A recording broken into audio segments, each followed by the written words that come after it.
الله الذين آمنوا ويمحق الكافرين إن يمسسكم كجد رسيد من تاسو قرح زخم فقد مس القوم رسيد له حقيتا قرح زخم مثله دمشا وتلك الأيام نداولها ألومها بين الناس فمن تخلقك وليعلم الله الذين دفرت ذي جهارك ألا باك نسان آمنوا إيمان راولا ويتخذ أو تلك منكم فتاسك شهداء شهيدا والله ألا باك لا يحب الظالمين محبت لكي ذلك نسرا وليمحص الله الذين عدبار الذي تفاك ألا باك عمكسان آمنوا إيمان والدي ويمحق الكافرين أو ختمك أو رك كافران لرام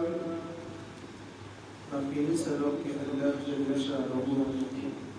مسلمانان تيوكسي وتسلي والقولا چه مسلمانانو تاسو ته چې کوم تکلیفونه او زحمتونه رسېدلي دي نو دغه شان مخکینو خلکو ته هم رسېدلي نو تاسو په دې باندې چې ناامیدي مه کوئ او په دې باندې خفه کېږئ مه په دې سبب کې هم الله جل شانه مسلمانانو ته تسلي ورکوي چې څرنګه تاسو ته زخم رسېدلی او په احد کې صحابه کرام پنځه او یا صحابه کرام د شهادت لوړ مقام ته رسېدلي او بې شمېره صحابه کرام چې وو هغه زخمي وو په خپله نبي علیه الصلاة والسلام مخ مبارک زخمي خو د یې رنګ دواړه غاښونه مبارکې شهیدان شوي وو مسلمانانو ته ډېر سخت تکلیف وررسېدلی و د هغې د وجې نه کافرانو چې دی منافقینو په مسلمانانو باندې اعتراض شروع کړو په مسلمانانو او په رسول الله صلی الله علیه وسلم دا اعتراض شروع کړو نعوذ بالله وایي که تر د نبي علیه السلام په حقه پیغمبر وایي نو تاسو ته به دا دومره زخمونه او تاسو ته به دا ظاهري شکست چې دی دا به نه رسېده منافقینو کار دا دی چې د مسلمانانو په زړه کې شکوک شبهات وګرځوي د پیغمبر متعلق د الله جل شانه د کلام متعلق د الله جل شانه د ذات متعلق دا د شیطانانو او د منافقینو دا کار دی نو الله جل شانه په دغې منافقینو باندې چې رد وکړ چې تاسو دا کومه خبره کوئ چې دی په حقه پیغمبر وایي نعوذ بالله نو دیو ته به دا تکلیفونه نه رسېدل الله پاک ورکوي إن يمسسكم قرح كتر تاسو ته رسېدلی وي زخم فقد مس القوم نو په تحقیق سره رسېدلی دی دغې قوم ته کوم چې ستاسو مخالف وو قرح مثل زخم دغه شان ځکه روایتو کې راځي چې په غزوه بدر کې مسلمانانو چې د کافرانو نه اویا لوی کافران چې د مردار کړل او بې شمېره چې هغه زخمي کړل او اویا کسان چې د ژوندي ودرول د مسلمانانو نه چې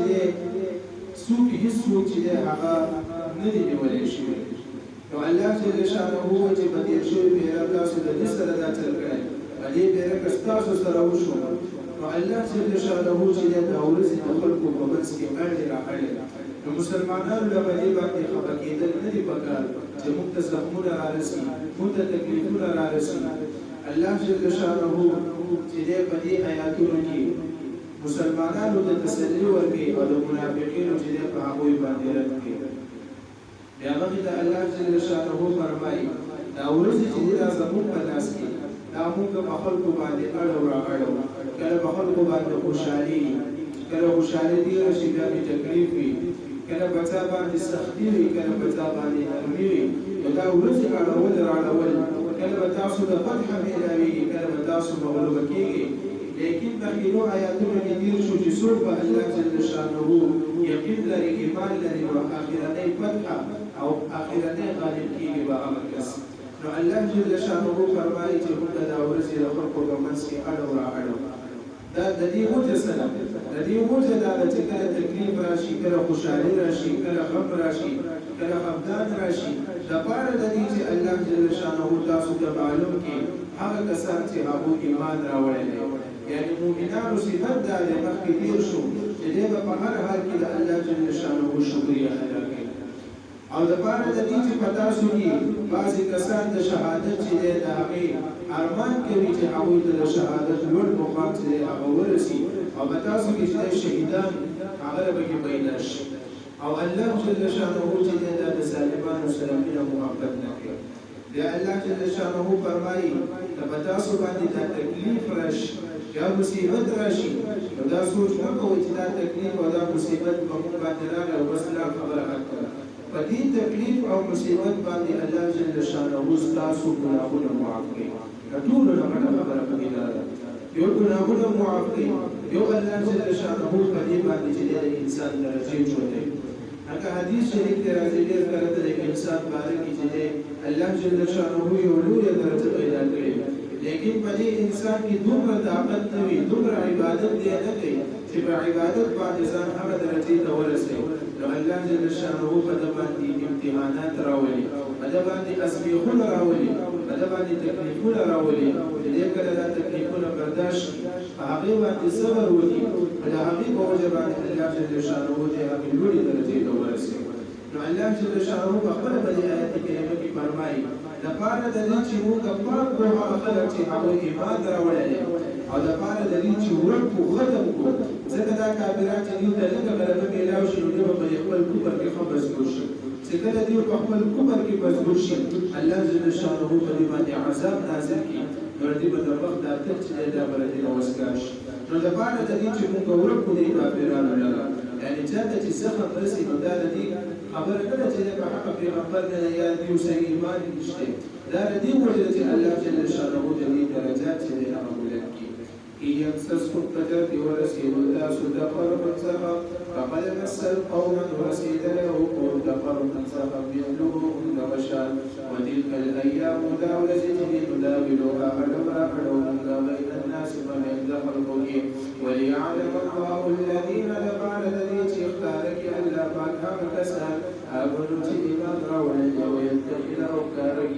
ونسي منكم ساسد شهداء شهيدا والله ألا فاك لا يحب الظالمين محبتنا كيد سالمان سرا وليمحص الله الذين ودفع الذين فاك ألا فاكهم كسان آمنوا إيمان رولا ويمحق الكافرين أو لك